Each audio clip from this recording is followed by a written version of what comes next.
Valentina, OakNorth, thanks for coming in today. Thanks for having me. Pleasure. We're in our shell of a new office. I like it. It's got nice clean white walls and like furniture still in boxes. It kind of reminds me of the early days of OakNorth. Yeah, that's how we've designed it. We're going to keep it like this. So we always retain that startup vibe. So to start with, could you just talk us through OakNorth in brief, please? Sure. So OakNorth is a business that is fundamentally trying to improve the way that lower mid-market businesses, so that sort of, I guess, scale-ups rather than startups, how they obtain debt finance to grow their business. It was founded by two entrepreneurs who had actually had a pretty negative experience in trying to obtain debt finance while scaling their previous business. So we tackle the problem sort of in a two-pronged approach. We have a platform that we license to other banks to help them do mid-market lending more effectively in their own markets. And then we use that platform in the UK to lend off our own balance sheet via OakNorth Bank. And why would banks choose to license that platform? They're just behind on the technology? So I think it's a couple of things. I mean, there's definitely from all the banks that we've spoken to, and we've now spoken to, dozens and dozens all over the world. There's definitely a recognition that this is a part of the market that has been dramatically underserved for decades. If you look at where the tech investment has really been historically, it's been much more at the lower end of the market. So if you look in the US, you've got platforms like Cabbage, Lending Club. Here in the UK, you've got iWalker, Funding Circle. In China, you've got Ant Financial. But that's very much focused on much smaller loans, typically tens of thousands of pounds rather than the millions. And where we're playing is in that sort of next stage where the business actually doesn't really need an off-the-shelf product. They need something that's very bespoke to their business, that looks at the assets in their business and their unique situation and enables them to draw down the capital in a flexible way, in a way that works for their business. Right. So an example of one of the companies in the lower end of the market might be somebody who's actually trading on Alibaba or eBay, for instance, and needs to buy some stock and then makes a profit on that. Correct. And in terms of the mid-level, could you give us an example of a company you've lent to, perhaps? Sure. So OakNorth Bank in the UK, one of the businesses that we've lent to, I'm going to say this because I'm drinking coffee right now, but Leon. So they're a pretty well-known brand on the high street. I think they've got about 60 sites now across the UK. Wow. At the time that we did the loan with them, I mean, it was August of 2016. So literally, a few months after the Brexit vote, which well, I think... I've been familiar with Leon for many years. Yeah. They were founded... they were founded, almost, I think, 18 years ago. But when they came to us, they had about half the number of sites, so about 33 sites. And so in that instance, they're looking to accelerate, or actually at that point, financially they need to secure the capital, a combination? So, it was that they wanted to continue to grow their business. So they used the capital to open another 30 sites, hire another 1,000 people. And, one of the benefits of coming to us is that, that's the only product we do is SME loans, right? We don't offer current accounts, credit cards. So they could stick with their clearing bank at the time and continue to sort of have the day-to-day financial support from them, but then come to us for a loan quickly that was, properly structured for their business. Yeah. So a lot of the technology, the platform element in the lending business is trying to drive that decision to be more risk averse, more accurate, more bespoke. Mm-hmm. That's what is fundamentally different to perhaps a lender 20 years ago. Yep. At this mid-level, and for you guys specifically, what is your technology allowing you to do? So if you think about, I suppose it's broken down into two things. So there's the credit analysis and there's the monitoring. So going past the lingo on that, the credit analysis, if you're looking to do a loan, you'll typically have a credit analyst who will manually pull together the 30 to 40 page document that has all the information you need to make an informed decision on the loan. And that will be things like, how did the sector perform in the last two economic cycles? How would it fare if it lost, let's say, its 5 largest clients? If relevant for that particular business or sector, what is the average footfall? What is the average occupancy rate? What are seasonality fluctuations? What's the location? So let's say if you take location as an example, you're looking to do a loan to a care home. you will have someone who will think, okay, well, how close is this care home to the nearest train station, the nearest supermarket, the nearest post office, amenities like that might be useful. And so that's so tailored per company. Absolutely, but it will be something that's a manual process where you have someone literally going into Google Maps and typing in the location of the care home and then being like, okay, the nearest train station is 0.2 miles, 0.4 miles. Whereas if you can create technology, you can create an algorithm that can do that in a fraction of a second. So it's really pulling together all the different parts for each type of sector, the different data points that you need to look at, and then using technology to pull that data together much more quickly than a human could, which then is a benefit to the credit analyst because they can then get started on the next deal. And it's a benefit to the relationship manager or the originator because they can then actually spend more time getting to know their customer and also out on the road finding new deals. The second piece of the puzzle is the monitoring side. So what typically happens in big banks is they put together a period of time during the year where they go and look at their loans.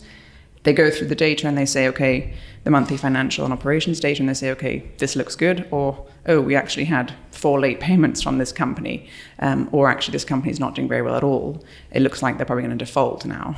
But unfortunately, when you do it in that regard, you spot problems a bit too late, and then a default is inevitable. What our platform does is that it proactively flags up any potential issues before they're actually going to be problems, so that we can have a conversation with the borrower and say, we can see things are trending towards a certain direction. You might want to look at this and address that. And over the 4 years that we've been lending, we've probably had about 20 adult conversations, the vast majority of which have gone phenomenally well because the customer's actually really glad that you've spotted something which they probably hadn't seen themselves because they were so busy running their business.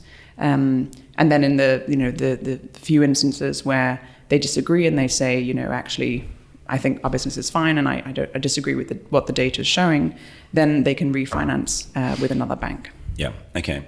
So if we look at Brex in America, which is all over the headlines right now for reaching a valuation in an incredibly short period of time coming out of Y Combinator, I think a similar valuation perhaps to your business. What are you guys doing that's different? From my understanding, they're looking at earlier stage businesses that are going through rounds of venture capital funding, and based on those companies continuing to get those rounds, they will keep providing credit. The businesses that you're in business with are more mature typically and aren't venture capital across the board. They're looking for debt finance. Exactly. So we only offer debt finance and we don't invest in businesses. And just as you say, they're sort of more mature. That's why we sort of describe them as scale-ups rather than startups. So they typically have to be profitable, trading for a few years. Many businesses, I mean, Leon as an example, they've gone through multiple credit cycles. So internally, are you structured similar to a private equity business? I mean, that's something, I mean, we work with a lot of private equity companies because in some cases they either want to borrow from us to invest or they partner with us on a deal where a borrower wants a combination of debt and equity. And they often say so much of your business is like what I see at private equity, down to the level of your underwriting, which is sort of line by line, extremely robust underwriting, similar to what you would do in a PE firm. But also in a PE firm, you meet the investment committee. Right, so you sit down and you pitch your business, and that is also something that's quite unique to OakNorth because we invite every borrower to come in and meet credit committee and discuss their borrowing needs directly with the decision makers. So there are things like that where we've tried to take some of the best elements of private equity, but obviously it's for debt, so it's not quite as expensive. So it's incredibly exciting times with OakNorth. And Valentina, your journey, perhaps if you could just bring us up to speed.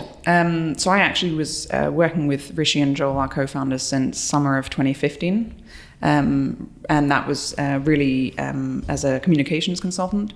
There's not much need to bring in someone to run comms before you've actually launched. So we were working together for a few months prior to launch, shortly after OakNorth Bank got its banking license. And then I was seconded sort of towards the end of 2015. And I think sort of after a few months, definitely both sides felt that it was a really good fit.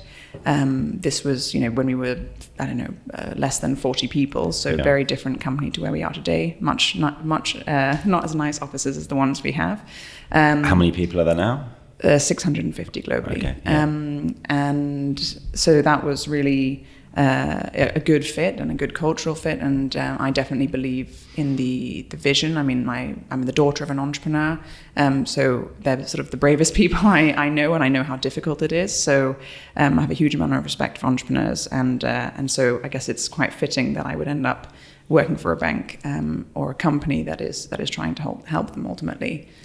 And you'd been focused on joining a startup or a scale-up because you enjoy and appreciate entrepreneurship, that you were adamant that... Yeah, I mean, I think for me, actually, it was more so I went to university in the midst of the financial crisis, and I always knew I wanted to work in a communications role, but I just didn't know necessarily which sector. Actually, it's because, so my mum, going back to so I'm the daughter of an entrepreneur, my mum is a fashion designer. And I used to watch how, she would do a show, they'd put out a press release with some images of the latest collection. Those pieces would then appear in the magazines, or a stylist would come in and ask to use the dress for a photo shoot. And then you'd have someone come in a week later holding the magazine saying, I'd like to buy this dress. And I just love the idea that through communications, through being able to write well and to take potentially very complex things and whittle them down into something that can fit on one side of paper, that you could then make money. But I think the reason I sort of moved towards finance as a focus was because, as I said, I went to university in the midst of the financial crisis, and watching the repercussions of that and the lack of trust that then, rightly there was in the finance industry, and sort of thinking, actually, who needs help right now in terms of rebuilding some of that trust, rebuilding their reputation, but also it looks like because of changes in regulation, there's going to be a whole new sector born out of this. And obviously, I don't think anyone could have anticipated just how big the fintech sector would become. Yeah. So it's a masterclass in comms with fintech since the crisis. Do you genuinely believe there's some change? In 2007, what is it? It's incentives in companies making people make ruthless decisions that benefit themselves. Has that fundamentally changed in human nature? Are there constructs that change that? There's definitely, we're on a mission.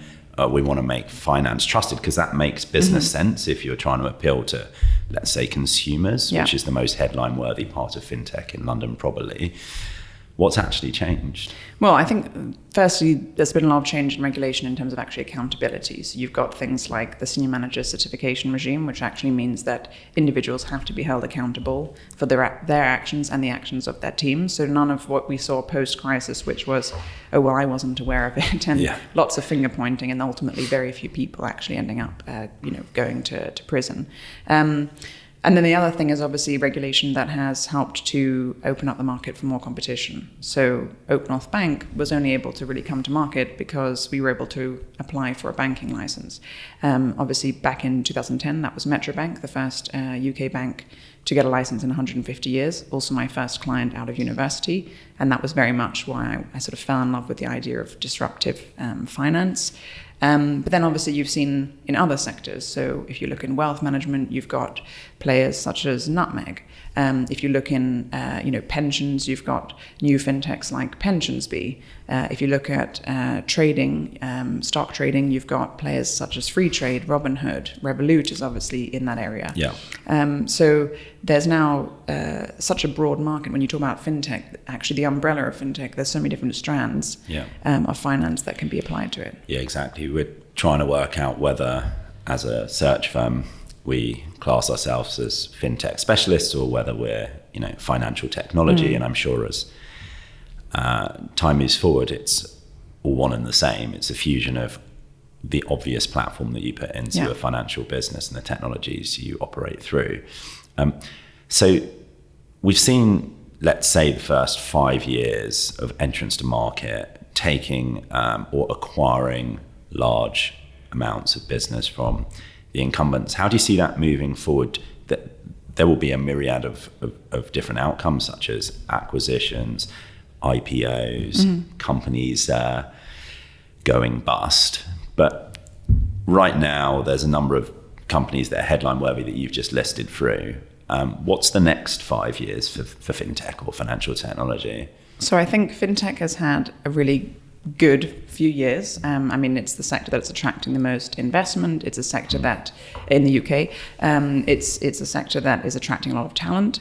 And obviously there's a huge amount of innovation coming out of it. But I think the challenge for the next 5 years is going to be around the metrics that we actually use to determine the success of these businesses. I think there's sort of too much of a Silicon Valley mindset of, pursue growth at all costs and be willing to sacrifice profit. And I don't actually think the two need to be mutually exclusive. I think we've proven that, right? I mean, we haven't exactly grown slowly, and we're a profitable business. And I think, you can't really apply the same metrics of success. So things like customer growth or revenues, which you apply to, the big tech companies historically. So looking at companies like Google or Amazon. And, people always say, it took them so many years to become profitable, but collectively between the FANG companies, it took 3.5 years on average to become profitable. So actually not that long. But things like customer growth numbers don't really apply when you're talking about fintech because it's such a heavily regulated sector. No regulator in the world will ever let 2.5 billion people bank with the same bank like they would with letting 2.5 billion people use Facebook, for example. Why? Because there's a financial crisis every 13 years on average, and we don't want too big to fail. We don't want systemically important financial institutions. So actually there's regulation that creates a barrier to, in my view, the number of customers that you can actually acquire. And therefore you need to find ways to monetize your customers much more quickly. And I think that's going to be the realization, both from investors, but also from fintechs going forward, that they have to make money and they have to look at profits as an actual metric for success. Yeah, and I think you've got to look at what part of the economic cycle you're in. And there's been a really great 10-year run where you could just keep pushing acquisition. And as long as there's operational profit underneath it at some point, then you can pinch burning more money and then you can take profit out. But right now, and maybe for 2 years, there's been discussions of the end of the cycle. So I'm seeing a lot of change in the mentality and companies that already have a high revenue, have profit or profit levers, clearly make more sense to invest further into. What I wonder is, do we end up in 5 years considering our finance as almost technology companies? So Apple or some of the merchants like Visa who have a very strong hold, or will they look like the new version of Goldman Sachs with a Marcus, for instance? I think so. That's definitely something that will happen. Obviously, you've seen with Goldman Sachs and Marcus. You've seen it with, is it NatWest and Bow? You've seen it with CYBG and B. I mean, there's RBS and Metal. There's lots of examples you can draw upon of big banks then saying, you know what, the legacy is too complex. We're just going to create something completely new brand, new entity. Or in the case of Goldman and Goldman and Marcus, that they say Marcus by Goldman Sachs. So there is clearly a connection with the brand. But actually, if you look at it, I mean, it's JP Morgan partnering with Apple.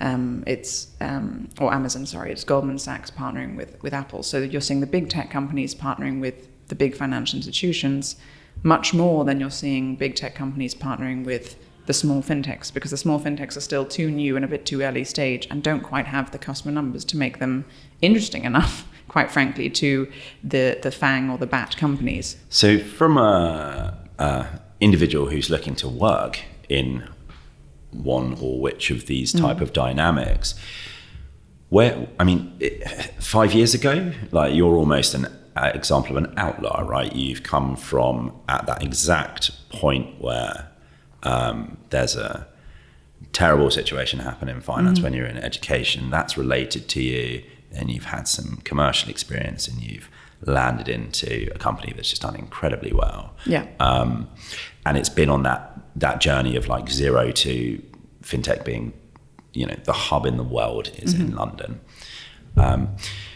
But if you were reassessing that decision now, would you anymore go to, and there's so many variables, I understand this, but generically speaking, would you still go for in its infancy fintech? Would you start thinking, well, actually, maybe I should be looking to go somewhere where Apple's got some play with one of the really large financial organizations. Would you actually not be looking at FinTech anymore?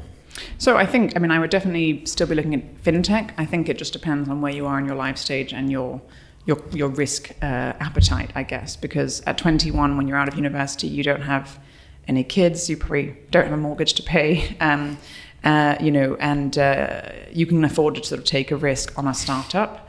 And hope that it obviously goes far and does very well, but you have no guarantee. But there are equally people who I graduated with who wanted to go and work for the JP Morgans, McKinseys, or very big tech companies because they wanted a degree of security, and also they wanted the nice big salary that those guys were offering graduates.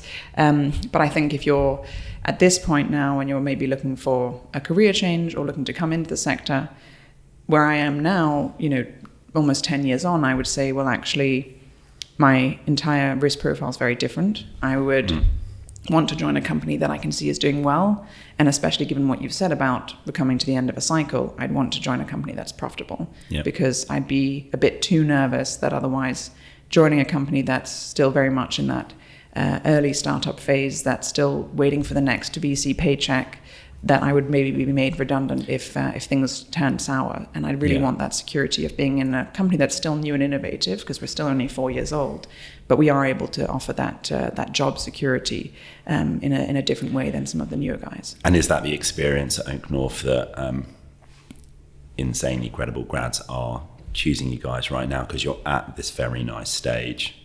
I think that is part of it. It's also because if you think about, so definitely one of the biggest growth areas in the company is engineering. About 22% of our, as I said, 650 person team work in engineering or data science.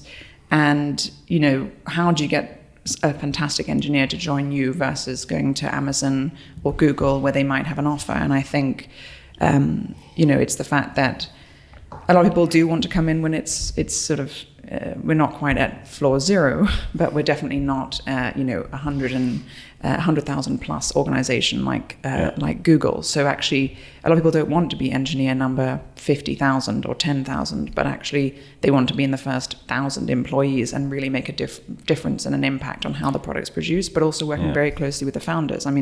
Google is still a founder-led company, but you're not going to be bumping into Sergey Brin or Larry Page in the hallway probably as often as you would do at OakNorth. And for growth over the next 5 years for OakNorth, with some companies that's not relying on more engineers, more people. It can be a variety of makeup. It could be like a Warren Buffett type of business where he's making investments and having portfolio companies. What does it look like for you guys internally? So we've got 22% or thereabouts engineers right now. How's the business split in terms of its funnels? So, obviously there's, I guess that goes down to the fact that the business is split into two really different entities. So you've got the platform, which is where the target customer is banks who could use the platform to do mid-market lending more effectively. And then you've got the bank where the target customer is, mid-market businesses in the UK who are looking for a loan of £500,000 up to £50 million. So very different talent that you'll be recruiting for those different types of businesses, because as a bank, obviously, you've got corporate governance and regulatory reporting that you have to do. So you'll have sort of people in internal audit, compliance, obviously origination teams. You'll have credit, you'll have monitoring, you'll have client onboarding, you'll have people doing due diligence and anti-money laundering, all of that versus... Okay, so the people who are coming with experience to the business are from finance predominantly? Yes, on the bank side, I would say, Yeah, okay. And then in terms of the trends that you're seeing in the businesses that are being lent from 500,000 to 50 million, what are you seeing trend-wise? And so I'm curious in a couple of things. Like we're seeing on the high street businesses that are well-known brands going out of business. You mentioned that you guys are working with Leon and that's doing really well. Yeah. And I'm trying to wrap my head around, well, why does Pret keep doing well? And then let's say, for instance, another business that fundamentally looks incredibly similar is going out of business. So I think the high street's getting squeezed. And actually, I think we are getting what we pay for now. Quality is quite high. It's so competitive. So that's interesting to a listener because they see these businesses and experience them. But if you could talk us through those trends that you're seeing. Sure. So, I think, obviously I don't know the ins and outs of how Pret versus Eat versus, Coco de Mama, or whatever it is, how they run their business. But, I think... But your algorithm does. No, I think what we try to do is, the numbers will always tell you so much. That's why we kind of take it a step further by wanting to actually meet the entrepreneurs, because sometimes you can have just about enough on paper to feel comfortable. And then you meet the team and you're like, okay, this is fantastic. They live and breathe their business. They know the numbers inside out. We want to lend to them. Equally, you can have scenarios where on paper it's enough to feel comfortable, but then you meet the team and you kind of feel like actually it looks like they're just looking for their exit. They don't seem to be singing off the same hymn sheet. Yeah. I'm not really sure that they're in it for the right reasons or the long term. Yeah. So I think it's really important to meet the businesses. When you look at scenarios like Patisserie Valerie, for example, you can't write fraud into underwriting, unfortunately. That's just, that's not something that you account for. Yeah. So, in unfortunate circumstances where things like that happen, then, there's not really a huge amount you can do.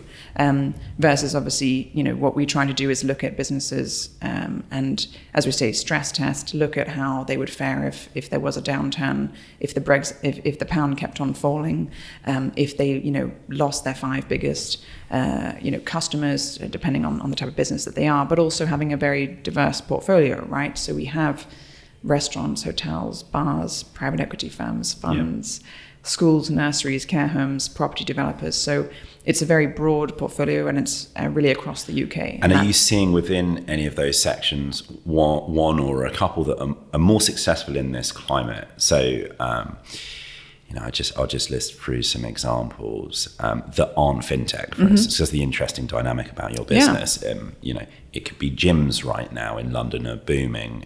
It could be property development, where if you have a business that's 100 person to 300, is the market really great, and where is it not so great? So I think right now it's probably a bit too soon to tell because the crisis hasn't happened yet. I think what we will see though is the best entrepreneurs thrive in times of turmoil. Rishi always says that, our co-founder, and why? Because if you think about if you're a business in, let's say, recruitment, and then one of your competitors goes out of business, you have an opportunity to gain their customers, their market share, but also their talent. So although it's bad for that other business, it's actually an opportunity for you. Absolutely.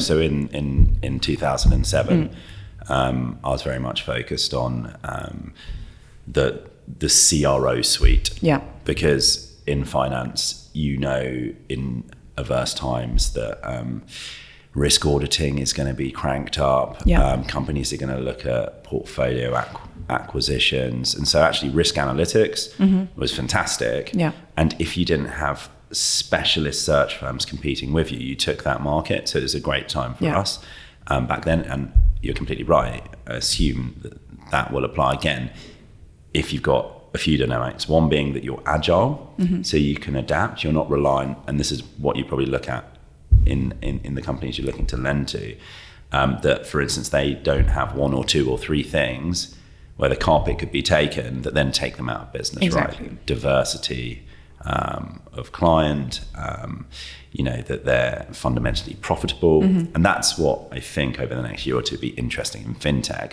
But outside of FinTech, it'd be interesting to understand what's going to thrive and what's not going to thrive. Well, if you look in the last crisis, there was, casual dining was something that saw a real boom, right? Because people still wanted to get out and have a nice evening with their family and go for a meal, but they didn't want to pay very much for it. So you kind of saw the birth of the 3-course set dinner menu in places like Brasserie Blanc, which is another one of our borrowers, where you can have pay £20 and have a starter, a main course, and a dessert, and feel like you're really dining in sort of quite a luxurious setting, but actually it's for not very much per head. So there are different things that you'll see. And if you look at Rishi and Joel's previous business, Copal Amber, which they started in 2002 and then sold to Moody's in 2014, during the crisis, that business was doing financial research outsourcing. So it became a huge opportunity for them to grow, because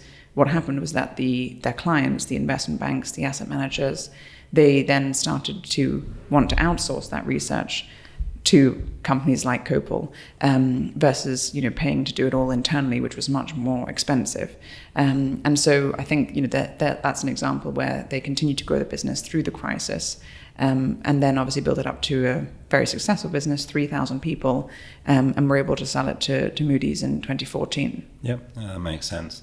And if we move forward in terms of how you see your career personally, from this stage, I'm assuming that it's certainly growing with the growth of OakNorth, which will be really exciting.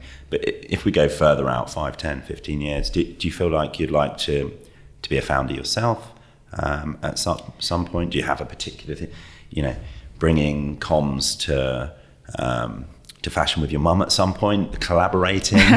So I think, I interned enough during school holidays to know that, I really like fashion, but it's probably not where I wanted to sort of focus my comms experience. I think, it's hard to say because I really love working at OakNorth, and I think, I'm working with the best people I've ever worked with, really, really ambitious, hungry people who are focused on the long term.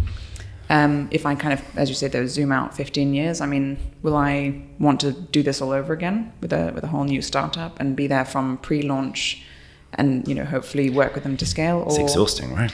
Well, it's exhausting, but also maybe it's just I want a new challenge. And actually, as I said, I think, entrepreneurs are the bravest people I know. And now I've had the opportunity to meet hundreds of them and learn about their experiences and how they got started.